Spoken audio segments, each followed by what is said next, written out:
Hola a todos y todas, bienvenidos a WeBalloon, el programa de podcast de conversaciones con sentido que hacemos con David Sagristán. Hoy tendremos la ocasión de entrevistar a Francesc Carbós.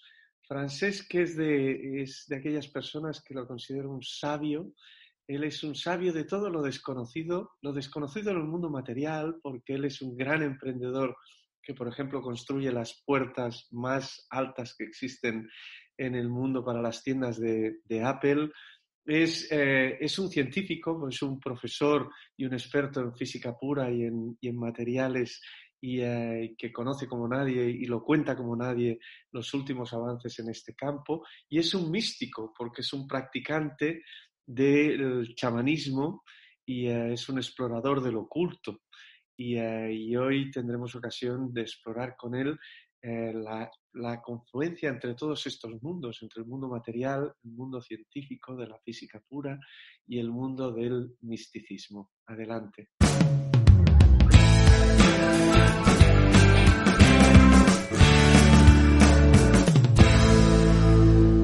Bienvenido, Francesc, a Conversaciones con Sentido. Muchas gracias, Xavi. Encantado. Muy bien, Francesc, para que te conozca un poquito mejor la audiencia, cuéntanos cuáles son las 3 cosas que tú consideras más importantes en tu vida. Vaya, esto es una pregunta no con trampa, pero sí con niveles, ¿no? Con niveles distintos de respuesta. Yo diría que si me comparo con una cebolla, ¿no? En un nivel superior me faltarían... Hay muchas más cosas que 3 importantes en mi vida, ¿no? Me saldría directamente aquello típico de salud, dinero y amor, ¿no? O hablaría de mis 3 hijos. Pero si voy entrando en más profundidad, ¿no? Las cosas se van reduciendo y puede que 3 sean demasiado incluso, ¿no? Y nos quedaríamos con un núcleo de consciencia, ¿no? Al final, lo más importante para mí es la consciencia con que percibo todo lo demás. Muy bien. De hecho, Francesc, yo no he conocido aún a nadie en mis 48 años que sepa tanto de física pura y las explique tan bien, cosas tan difíciles de comprender, que las explique de manera tan accesible, ¿no? Tú diseñas, además, con una empresa familiar que tienes de 4ª generación ya, las famosas puertas de vidrio de las tiendas de Apple. Eres profesor de mecánica de materiales en la universidad y además realizas los domingos prácticas chamánicas en casa. Cuéntame un poco cómo casan cosas tan diversas en una misma persona. Sí, es verdad. Todo lo que dices es verdad. Hace muchos años me pregunté algo parecido. ¿Cómo es que, es decir, me pregunté a mí mismo, bueno, yo no es que me gusta todo y no profundizo en nada, ¿no? Y entonces, al final no acabo sabiendo nada, ¿no? ¿Por qué me interesan estas cosas, ¿no? Entonces intenté buscar un factor común, ¿no? Y el factor común es todo aquello que está oculto, todo aquello que no es evidente.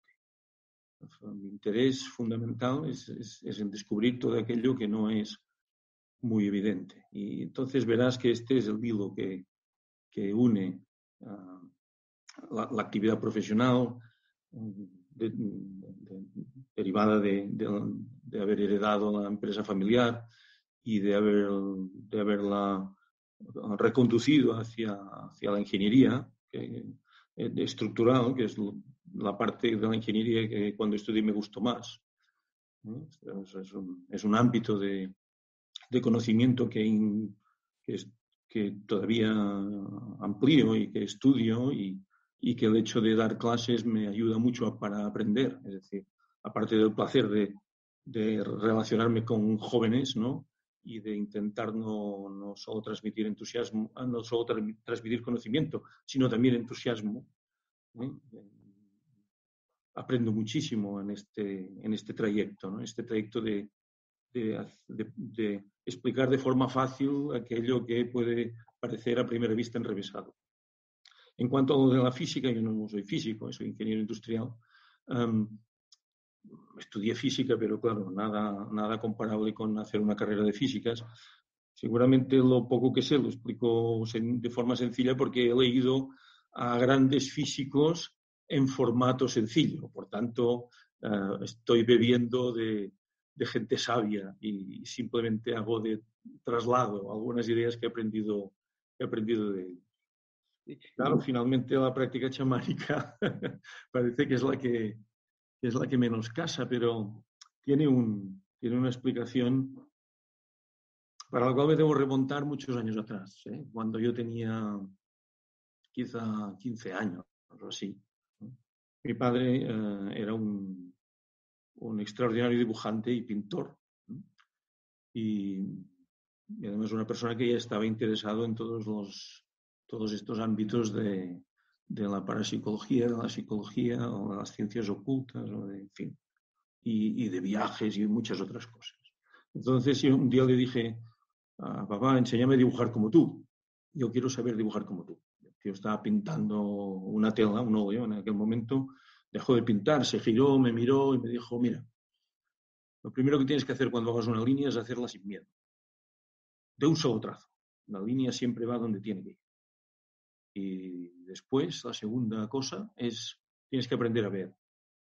Cuando sepas ver, sabrás dibujar. Se giró y continuó pintando. Yo, de alguna forma, tardé años en asimilar la profundidad de las dos lecciones, ¿no?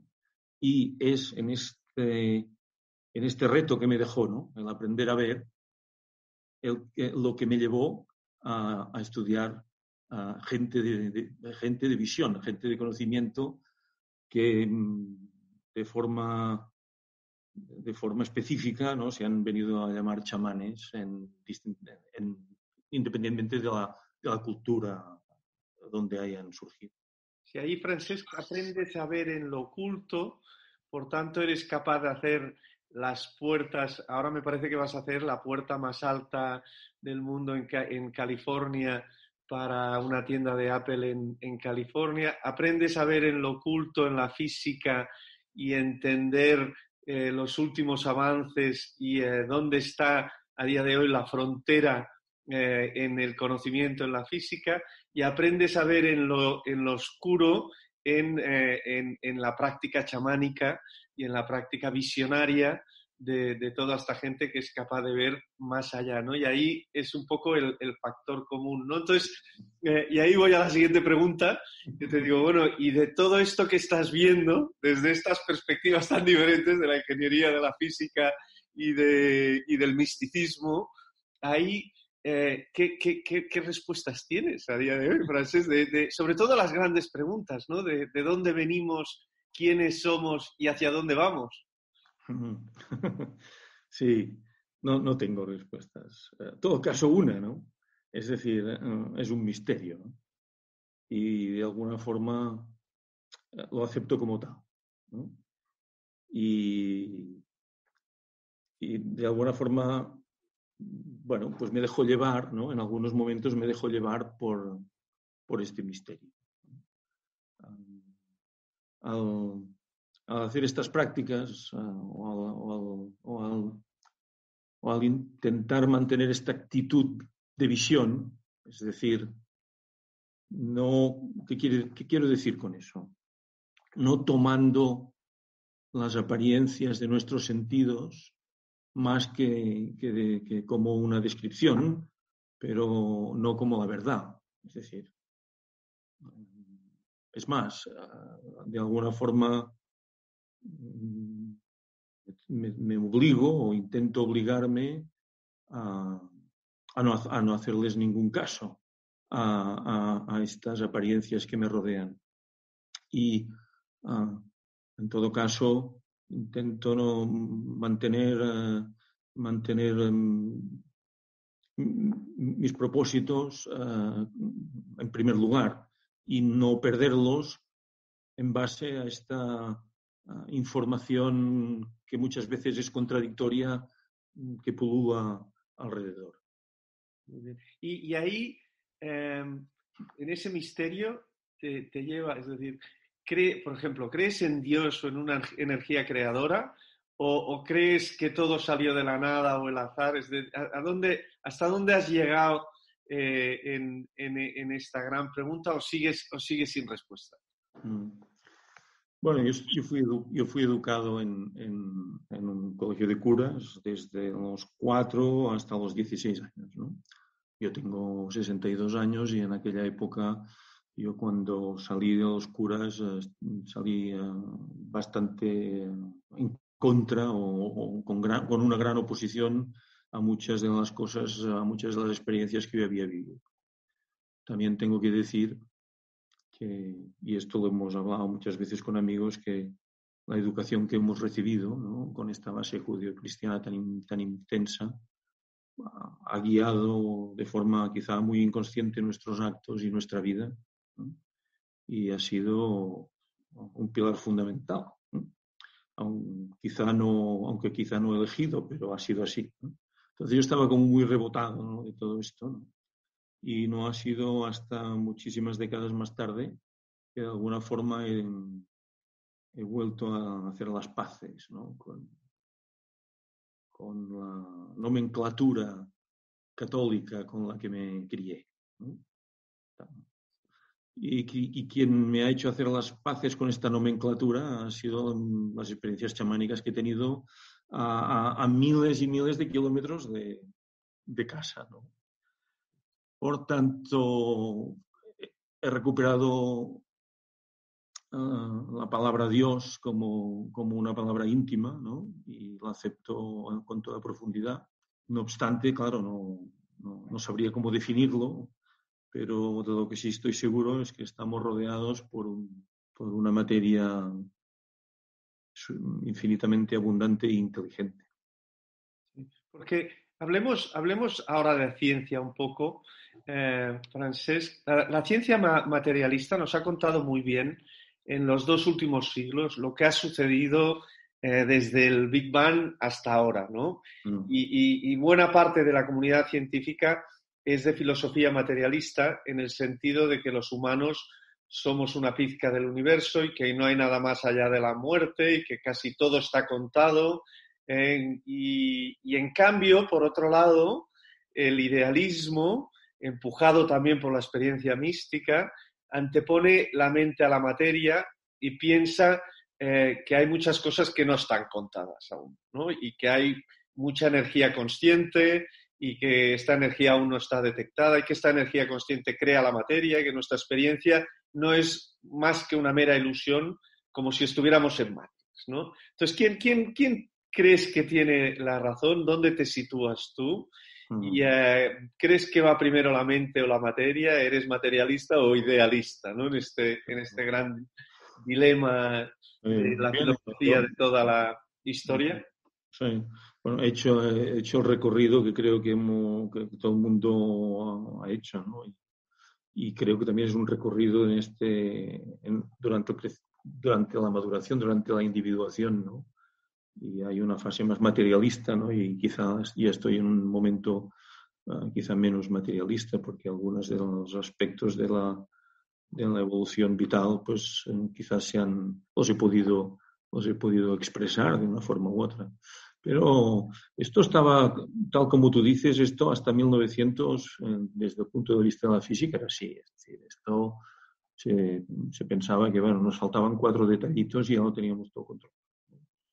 Pero claro, luego vino la teoría de la relatividad y todo el tema de la mecánica cuántica, que, en fin, desmontó todas las grandes certezas y todo el materialismo imperante de una forma tremenda.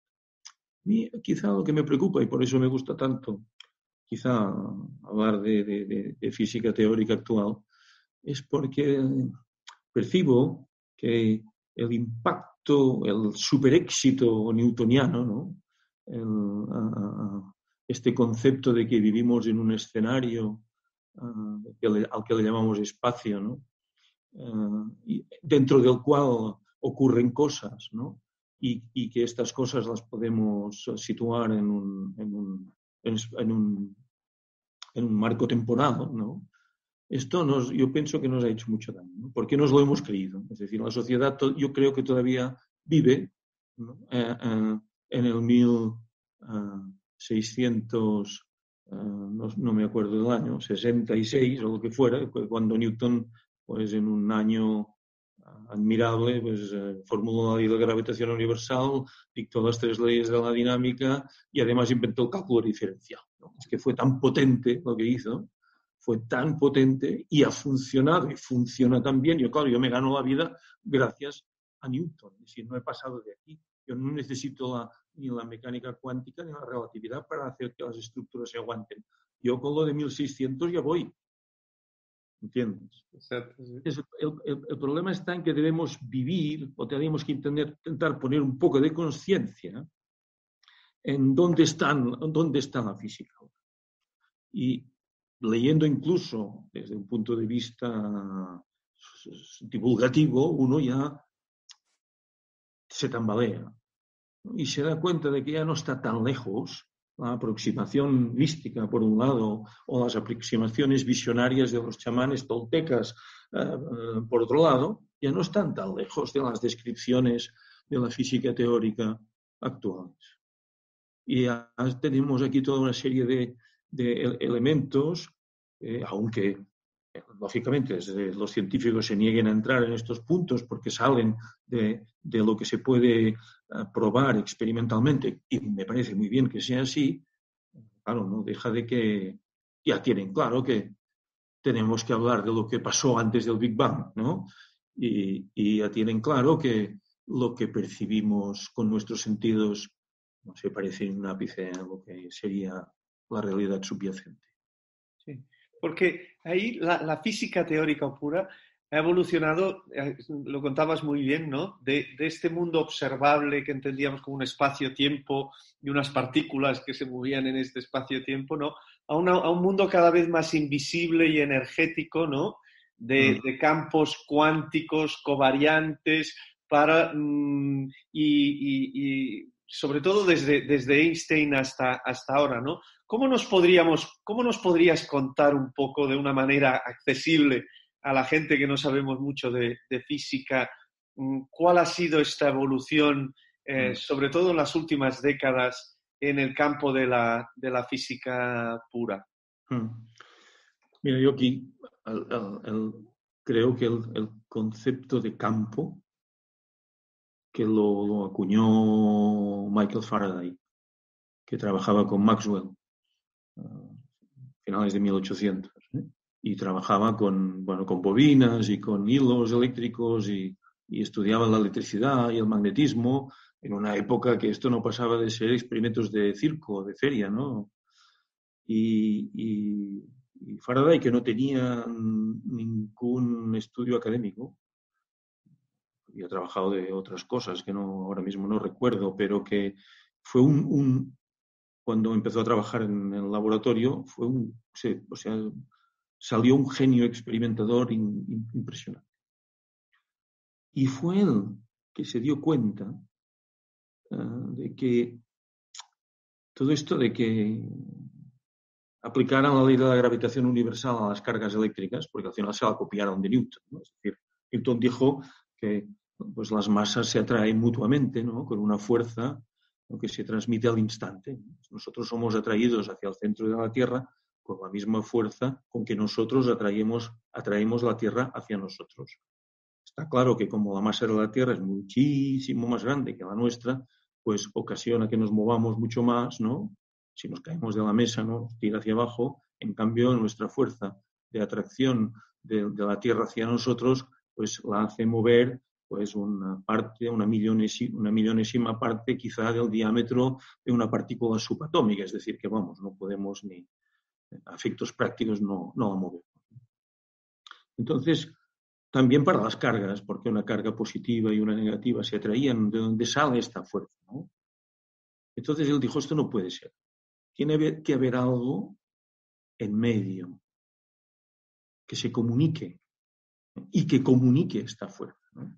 Y como habían hecho los experimentos que hemos hecho todos en la escuela, ¿no? De poner limaduras de hierro sobre un papel y poner un imán debajo, y al poner el imán debajo vemos cómo inmediatamente las limaduras de hierro siguen todas unas líneas de fuerza. Esto le dio a Faraday la pista de que había un campo extendido en el espacio, que era algo real, no algo ficticio, y que era el que transmitía esta fuerza. La fuerza no estaba ahí instantáneamente transmitida como Newton. De hecho, Newton escribió que él no se lo creía esto, ¿eh? Es decir, para una mente evolucionada decía, ya se ve claro que esto no puede ser, ¿no? Y dejo a consideración del lector, escribir, ¿no? A ver cuál es la explicación que se ajusta a la realidad de nuestro mundo. Pero lo que pasa es que a mí me va bien hacer esta hipótesis para sacar mis ecuaciones. Él lo tenía clarísimo, no se lo creía. Como no se lo creyó Faraday, y acuñó este concepto de campo. Este concepto de campo ha sido tan fructífero, ¿no? En la evolución de la física,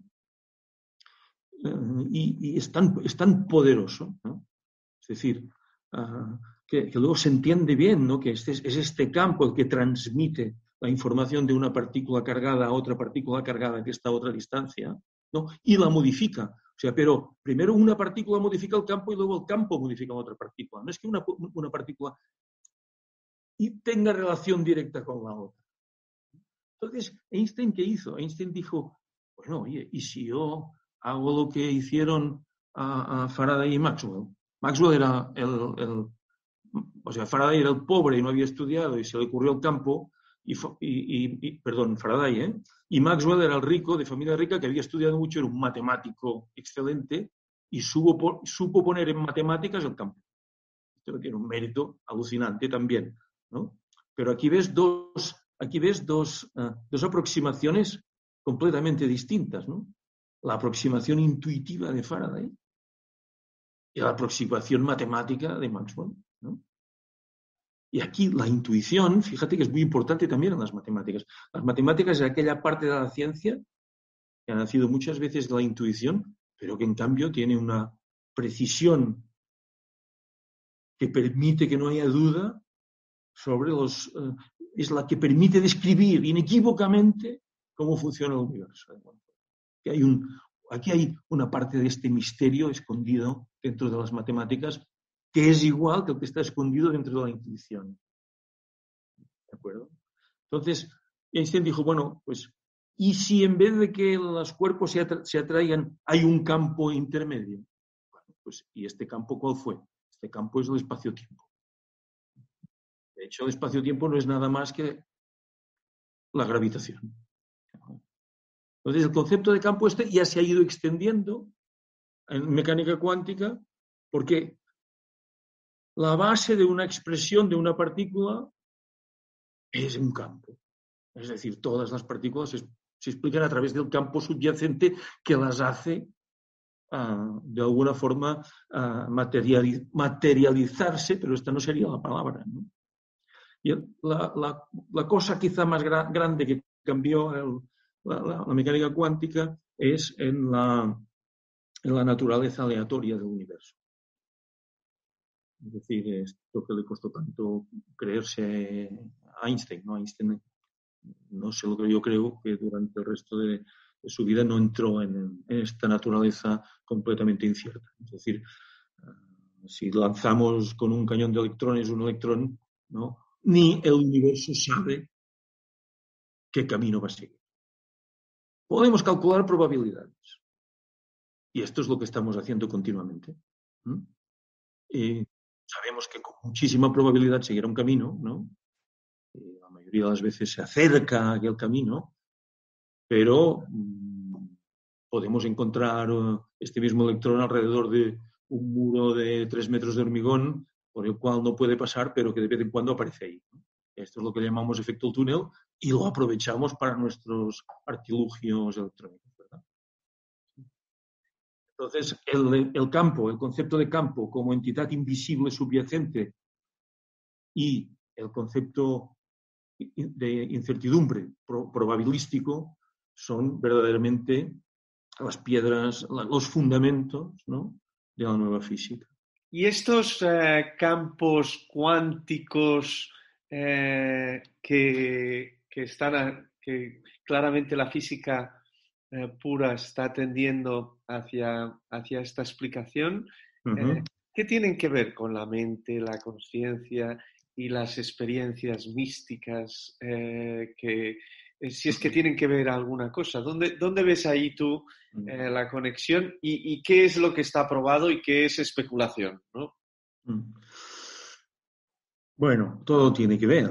Es decir, fijaos que al final nosotros somos una expresión energética. Nos percibimos de una determinada forma con una apariencia sólida, ¿verdad? Pero somos una expresión energética. Todo es una expresión energética, de alguna forma. Y somos una expresión energética, además, entrelazada. Piensa que en un momento, hace 14.500 millones de años, salimos de un punto. No sé dónde estábamos antes, pero salimos de un punto. Toda esta energía y la expresión material de esta energía estuvo en algún momento junta. Por tanto, no es de extrañar que cualquier modificación en cualquier parte del universo pueda ser percibida por el resto de la energía o de la materia, porque estamos entrelazados, porque en algún momento fuimos uno, ¿verdad? Fíjate, una de las posibles vías de la física cuántica, hay distintas hipótesis, distintas teorías, distintos grupos trabajando con distintas aproximaciones, ¿verdad? Una es lo que se llama el cubismo, no tiene nada que ver, aparte de la palabra, porque se escribe distinto, no tiene nada que ver con los cubistas, con los pintores, ¿verdad?, con los artistas, ¿no?, sino que viene del cubismo escrito con Q, viene de quantum bayesianism, la cuántica bayesiana, ¿no?, que es una aproximación probabilística. Ya hemos dicho que no hay nada cierto y todo es base a probabilidad. Es una aproximación probabilística, pero no basada en la probabilidad que nos han enseñado en la escuela, probabilidad frecuentista, ¿no?, que bueno, la probabilidad de que salga Caro Cruz lanzando una moneda al aire es un medio, ¿no?, es un 50%. Claro, esto para una probabilidad de un suceso único no es verdad, ¿eh? Es decir, si lanzamos muchas monedas al aire, nos acercaremos a que estén aproximadamente un 50%, ¿no?, pero no necesariamente un 50%, ¿no?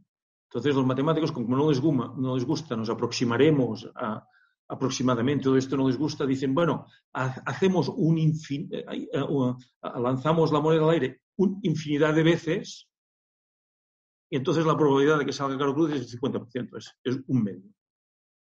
Pero esto es un punto que no podemos probar, porque no podemos realizar el experimento de lanzarla al aire infinidad de veces. Por tanto, la probabilidad frecuentista está de alguna manera, no describe la realidad de nuestro mundo y que nosotros podamos experimentar, porque nunca hacemos una infinidad de lanzamientos de dados para saber que tenemos un sexto de sacar un 3, ¿no? Sí. Y entonces, la aproximación que hacen estos físicos, uno que ha escrito un libro que he leído es Hans Christian von Baer, se titula La física cuántica del futuro y está editado por Tusquets Editores, ¿no?, aplican las probabilidades condicionadas. Es una cosa que estudié en la escuela y que se ha puesto otra vez muy de moda. Bueno, los médicos y los epidemiólogos ya lo utilizan y ahora se ha vuelto a poner de moda a raíz de la pandemia, ¿no?, la probabilidad condicionada, ¿no?, el teorema de Bayes. Por eso se llama el cubismo, que viene de bayesianismo, y este señor Bayes, que era un clérigo, se inventó la probabilidad condicionada. ¿Qué quiere decir condicionada? Hombre, porque la probabilidad de que salga un 3 tirando un dado, ¿no?, puede ser un sexto, pero si yo sé una información que tú no sabes, ¿no?, es decir, que en las últimas 100 tiradas de este dado nunca ha salido un 3, Entonces, ¿cuál es la probabilidad de que salga un 3 sabiendo yo que en las últimas 100 tiradas nunca se dio un 3? A nosotros en la escuela nos han dicho que esto era la falacia del jugador, que tú si jugabas a la ruleta, ¿no?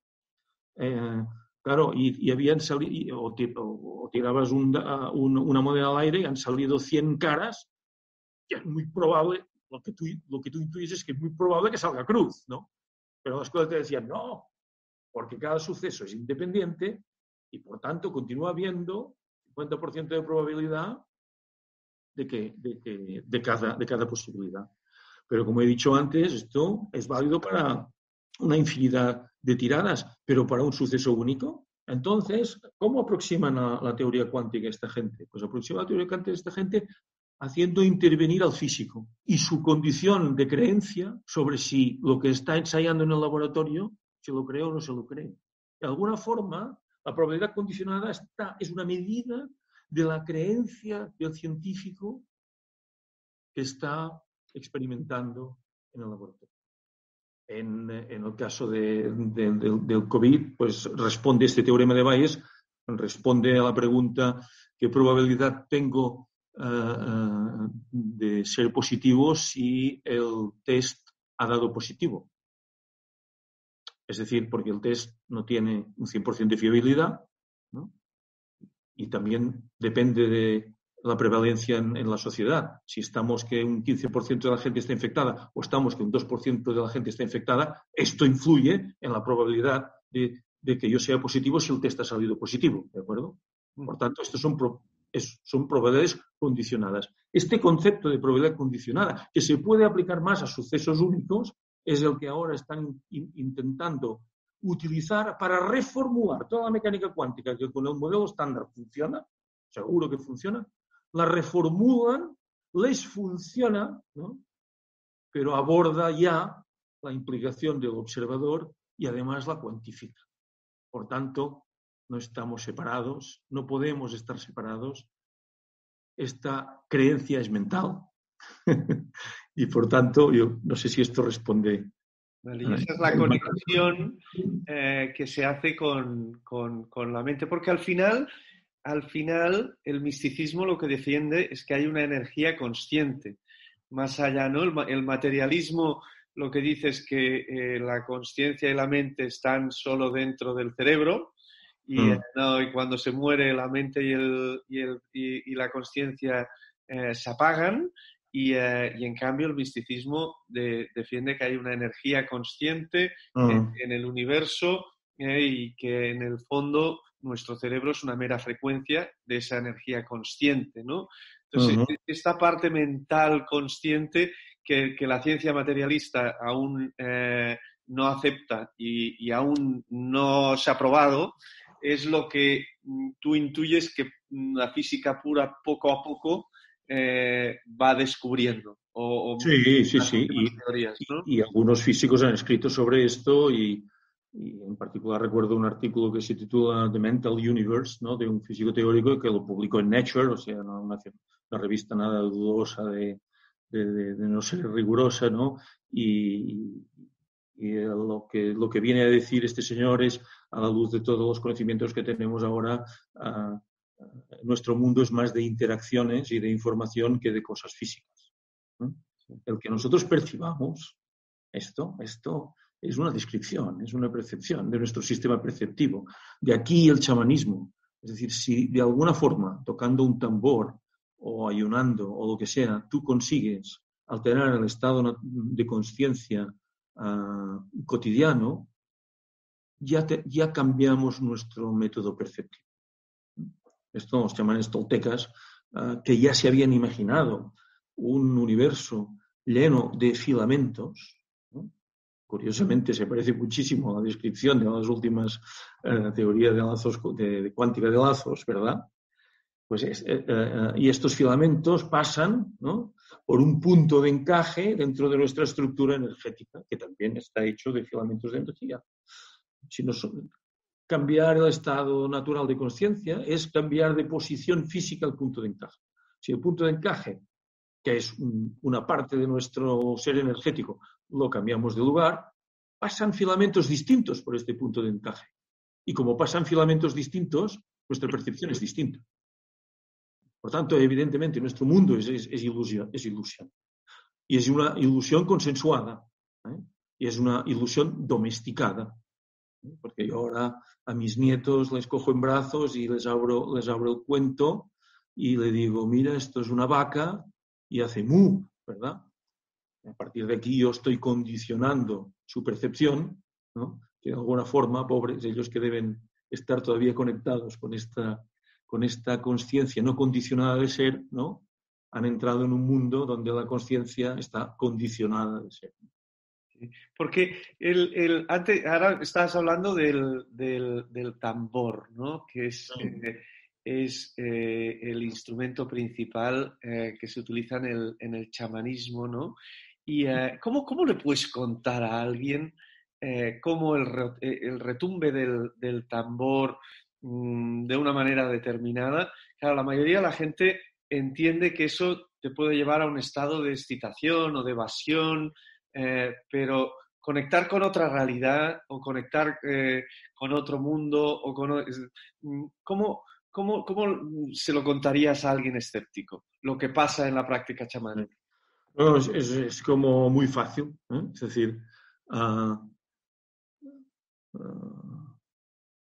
si nos queremos aproximar a una visión más real del universo que vivimos, solo hay un camino, y este camino es parar la mente.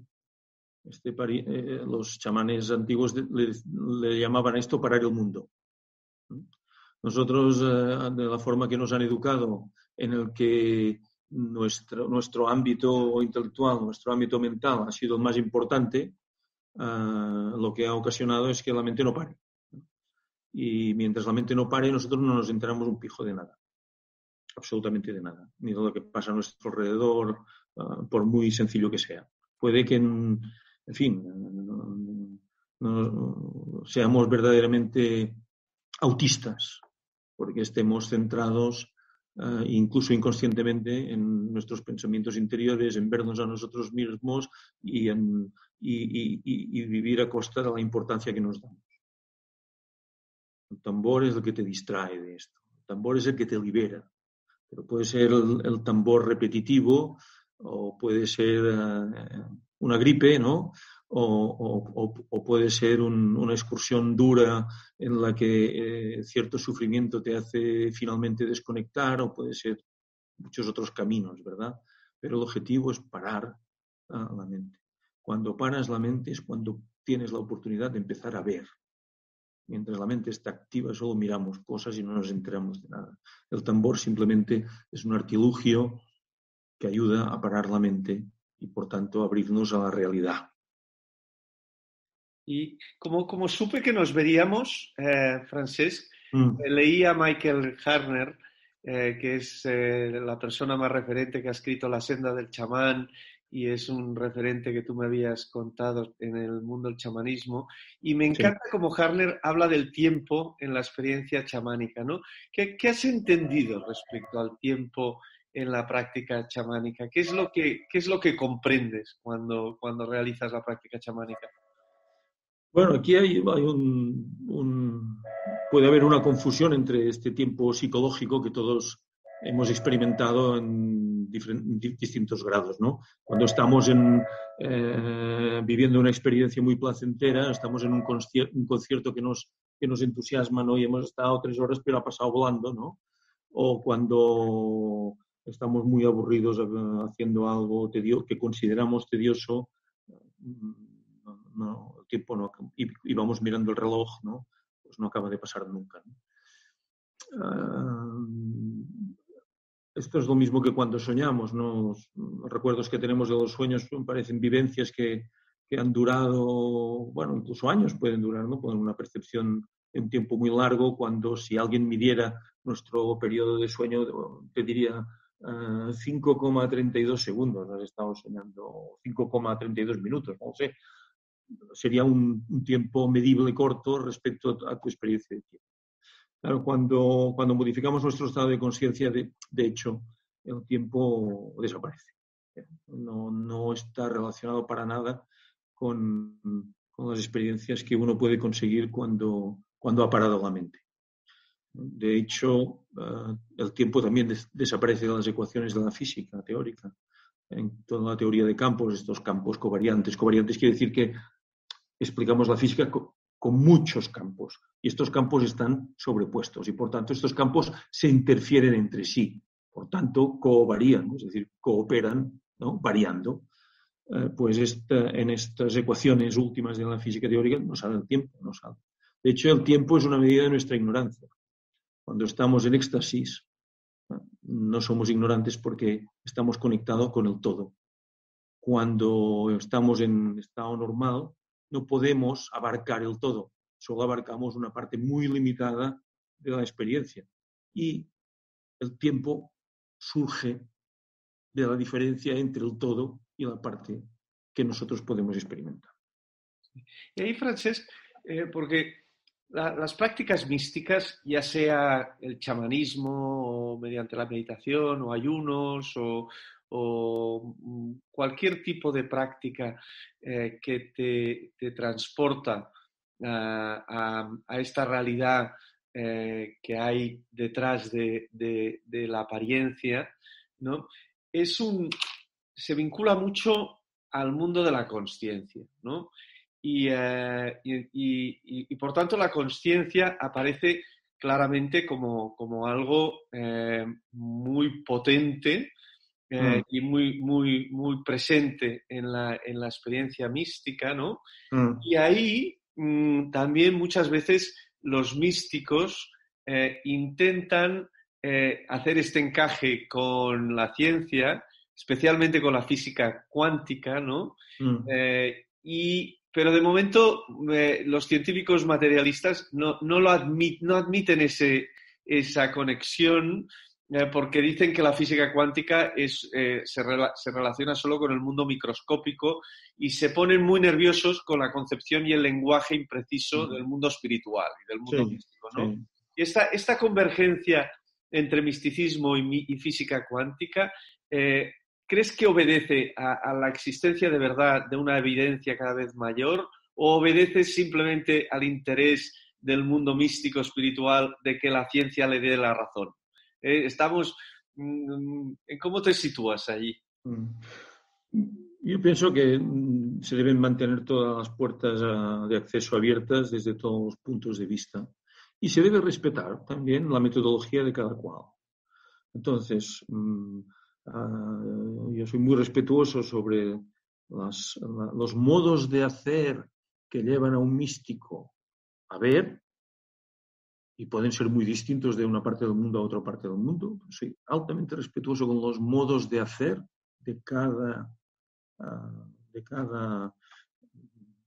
como diría yo, de cada persona que esté trabajando su ver, ¿no? Y también soy muy respetuoso con los modos de hacer que llamamos científicos, es decir, con el mismo respeto. Y creo que ellos también propiamente deben respetárselos a sí mismos y entonces yo me parece excelente que un físico no quiera mezclar esto. Algún día en el futuro ya se mezclará solo, no habrá más remedio. Pero mientras no exista no habrá más remedio, está muy bien que uno mantenga sus modos de hacer propios y los respete. Esto yo lo encuentro fantástico, ¿no? Ahora, no me genera ningún debate ni ningún problema. Vale. Porque ahí en el ver, básicamente tú lo has hecho a través del el camino del viaje y de la experiencia chamánica, ¿no? Uh-huh. Pero ahora me contabas recientemente que hace poco también has podido tener una primera experiencia con enteógenos, ¿no? Que es otro camino también, los enteógenos, que es lo mismo que las plantas sagradas o que las sustancias psicodélicas. Es verdad, llegas al mismo punto también, entras en contacto con la misma realidad, ¿no? Porque el misticismo defiende al final, a diferencia de las religiones, ¿no? Que todas divergen muchas veces, ¿no? En sus dogmas. En el misticismo parece que todo converge, ¿no? Y el que llega por la vía de los ayunos, o el que llega por la vía de las experiencias cercanas a la muerte, o el que viene por la vía del espiritismo, o el que viene por la vía de la hipnosis, o por la vía de los enteógenos, parece que accedemos a esta realidad que parece que es común, ¿no? Realmente, en tu caso ha sido así. ¿Has visto claramente una conexión entre la práctica chamánica y la práctica con enteógenos? Para mí fue sorprendentemente distinto en la forma de llegar. Radicalmente distinto en la forma de llegar. En la práctica chamánica, por fortuna, ¿no? Yo digo muchas veces que he sido agraciado, he tenido una gracia porque he tenido alguna experiencia de éxtasis impresionantes y la forma de llegar aquí ha sido una forma amorosa, suave, sutil, reconfortante, algo que penetra muy suavemente pero muy profundamente dentro de ti, algo que te transforma, algo que te hace una persona distinta y a partir de este punto has cambiado, te ha transformado, vives la vida de otra manera. La práctica que experimenté, es decir, te lleva quizá a un punto similar, pero te lleva de un porrazo. Entonces a mí me asustó muchísimo. Si ahora que ya me ha pasado el susto, me centro en donde fui, ¿no? Y además estaba como muy relacionado con la intención con la cual yo hice la práctica, porque la hice a plena conciencia, sabiéndolo, con ganas, ¿no? Pero también con miedo y con respeto, pero también con confianza, es decir, mantener todo esto. Yo creo que son todas estas cosas las que hacen que no te puedas arrepentir de lo que has hecho. Lo hice completamente a conciencia, con miedo, con respeto, pero con confianza también, ¿no? Entonces, sí, realmente me hizo consciente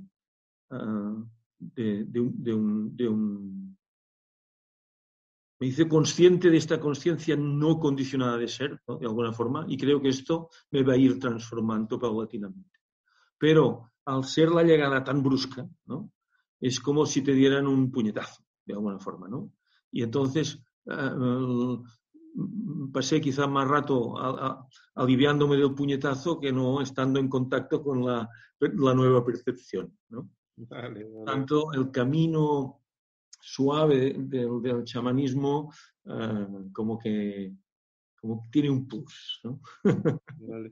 Y oye, Francesc, el chamanismo, si se quiere practicar, Sí.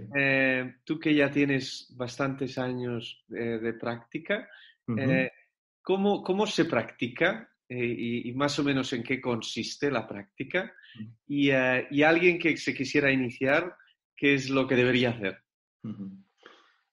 Bien, yo aprendí muchas cosas leyendo, pero yo creo que lo principal, como tú aprenderás leyendo La senda del chamán de Hartner, ¿no? Yo aprendí muchas cosas que me llevaron a la práctica haciendo los cursos que la Fundación Estudios Chamánicos de Hartner organizaba y que venían una vez al año en Barcelona a hacerlos, ¿no? Yo hice, no sé, media docena de cursos y entonces como hacíamos las prácticas ahí y además lo compartíamos con otras personas, ibas entrando en esta nueva manera de hacer, en este nuevo mundo, y ibas aceptando formas de hacer que al principio incluso te dan vergüenza o te parece, bueno, pues esto no puede ser, ¿no? Esto yo me lo estoy imaginando. Es decir, pero haciendo estos cursos es una forma suave, ¿no? De ir entrando y la cosa mejor de todas es hacerlo de forma regular, disciplinada, ¿no? Lo más a menudo posible por ti mismo. Y entonces, con conciencia de ceremonia. Es decir, quizá una de las palabras más bonitas que he descubierto de estas prácticas es revivir el concepto de ceremonia. Es decir, deberíamos ser conscientes de todas las ceremonias que realizamos en nuestra vida. Muchas están dentro de nuestro calendario, ¿verdad?, habitual, ¿no? Y muchas otras son vivencias que las podemos transformar a ceremonias, ¿no? Y entonces, con esta cualidad ceremonial, pues empezar a hacer, y es en el hacer que vas a aprender cómo es tu práctica chamánica. La práctica es la que te va a dictar la teoría. Vale. Sí, al final, Francesc, tenemos que ir acabando, que ya me estaría aquí hablando una hora más contigo, pero me gusta mucho cómo has iniciado la entrevista. Ahora, mientras iba pensando, dices, bueno, mi búsqueda ha sido siempre en lo oculto, ¿no? Uh-huh. Y decías, lo oculto desde cuando eres ingeniero, pues oye, yo creo que es esta parte emprendedora tuya que en la empresa familiar y que hacéis estas puertas tan maravillosas en donde vas un puntito más allá en la frontera del conocimiento en ingeniería, ¿no? Uh-huh.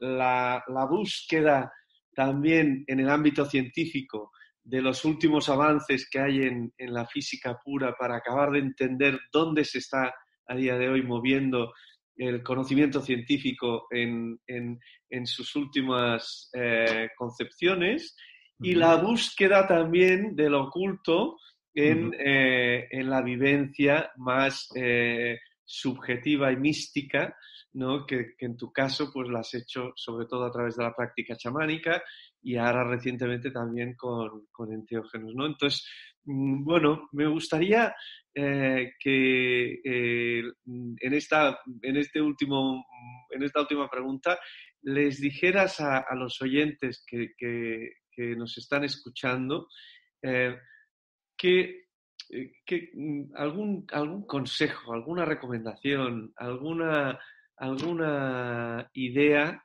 que se puedan llevar consigo de todo este recorrido que has tenido a lo largo de tantos años. Ser consciente, poder ver un poco más, ¿no? Poder ampliar un poco esta visión de la realidad, da una calidad vital muy distinta de caminar creyendo que lo que percibimos de natural es lo que es. O sea, hacer el ejercicio de no creer lo que los sentidos nos muestran y conectar con nuestra conciencia interior, que al final no es más que una parte de la conciencia de Dios. Es decir, Dios es más grande, nosotros somos una parte del Padre, ¿verdad? Conectar con este Dios interior, o sea, aceptar realmente que no somos algo despreciable en este universo. Es decir, tenemos que darnos cuenta y tenemos que agradecer, que estar enormemente agradecidos de ser algo absolutamente importante, más importante imposible que ser una pequeñísima parte de Dios, ¿no? Y además que compartimos este Padre entre todos, ¿no? De alguna forma. Pues intentar poner esta conciencia dentro nuestro y a partir de aquí volver a mirar. Ya veremos, empezaremos a ver, ya no será mirar y ver aquello sobre lo cual nos han domesticado, ¿no? Sino que ya empezaremos a ver, y si los otros no ven, nos será igual, ¿no? Y esto da un color adicional a la vida, ¿no? Y da una